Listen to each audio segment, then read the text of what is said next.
From the Encyclopedia Britannica, 11th edition entry on Prussia. Prussian fire discipline.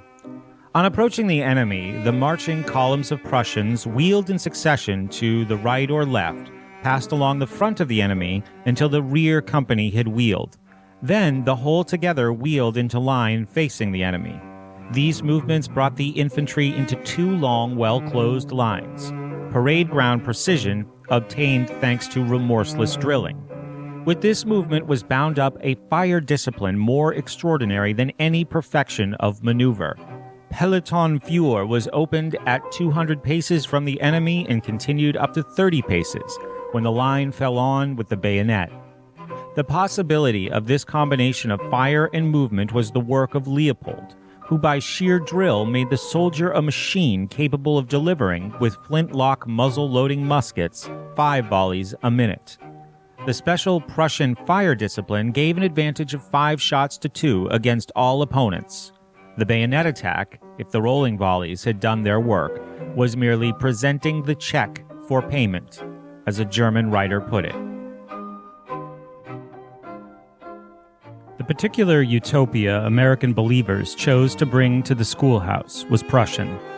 The seed that became American schooling 20th century style was planted in 1806, when Napoleon's amateur soldiers bested the professional soldiers of Prussia at the Battle of Jena.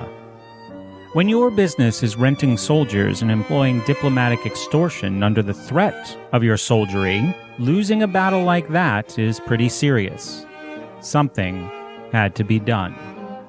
The most important immediate reaction to Jena was an immortal speech, the Address to the German Nation, by philosopher Johann Fichte, one of the influential documents of modern history leading directly to the first workable compulsion schools in the West.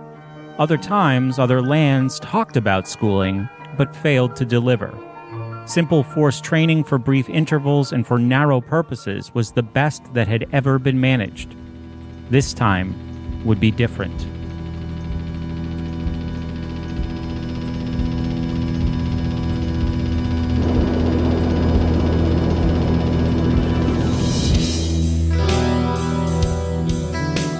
Under no uncertain terms, Fichte told Prussia the party was over.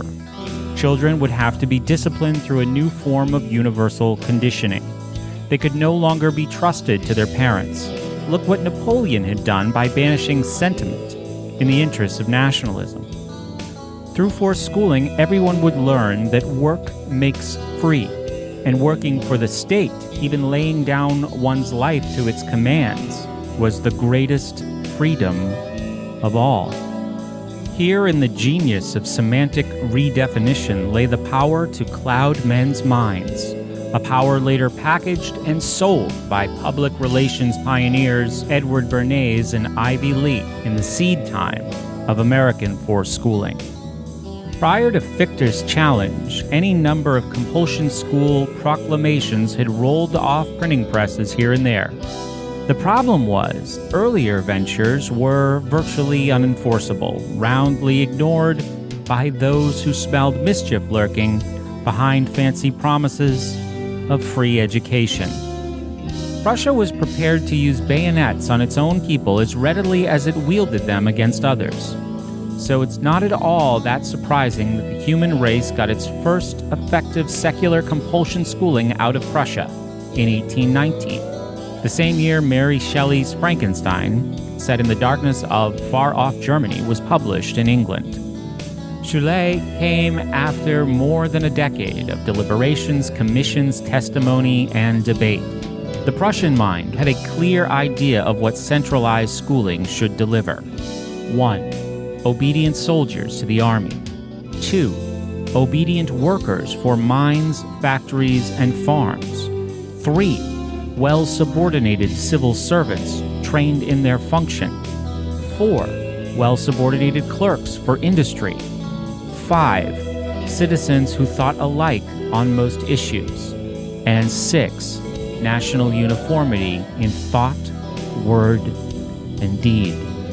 The area of individual volition for commoners was severely foreclosed by Prussian psychological training procedures drawn from the experience of animal husbandry and equestrian training, and also taken from past military experience. Much later, in our own time, the techniques of these assorted crafts and sullen arts became discoveries in the pedagogical pseudoscience of psychological behaviorism. Prussian schools delivered everything they promised. Every important matter could now be confidently worked out in advance by leading families and institutional heads, because well-schooled masses would concur with a minimum of opposition.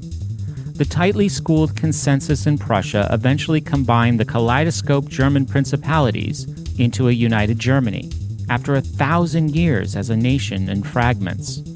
What a surprise the world would soon get from this successful experiment in national centralization. Under Prussian state socialism, private industry surged, vaulting resource-poor Prussia up among the world leaders. Military success remained Prussia's touchstone, even before the school law went into full effect as an enhancer of state priorities. The Army Corps was the principal reason for Napoleon's defeat at Waterloo, its superb discipline allowing for a surprisingly successful return to combat after what seemed to be a crushing defeat at the little corporal's hands just days before. Unschooled, the Prussians were awesome.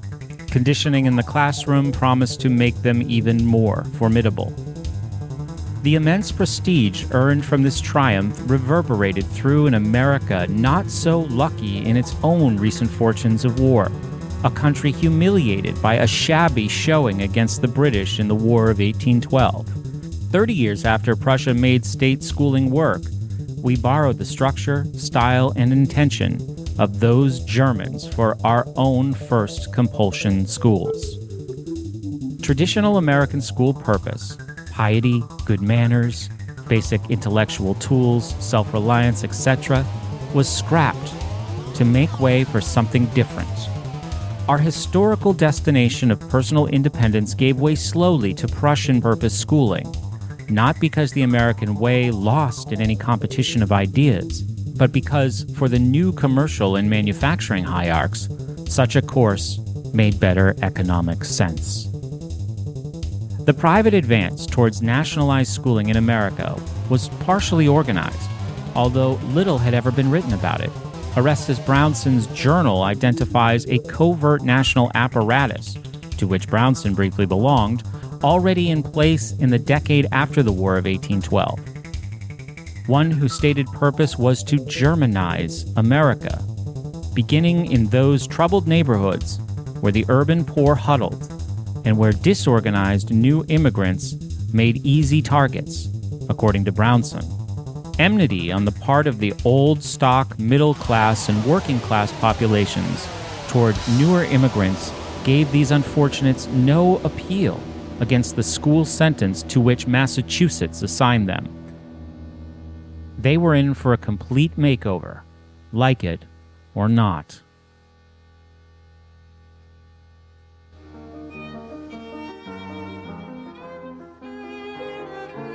Much of the story, as it has been written by 1844, lies just under the surface of Mann's florid prose in his 7th annual report to the Boston School Committee.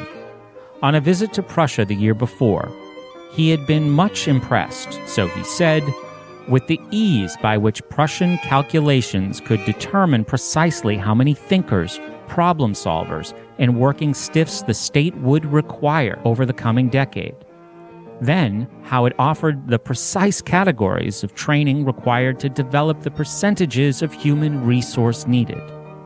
All this was much fairer to Mann than England's repulsive episcopal system, schooling based on social class. Prussia, he thought, was republican in the desirable, manly, Roman sense. Massachusetts must take the same direction.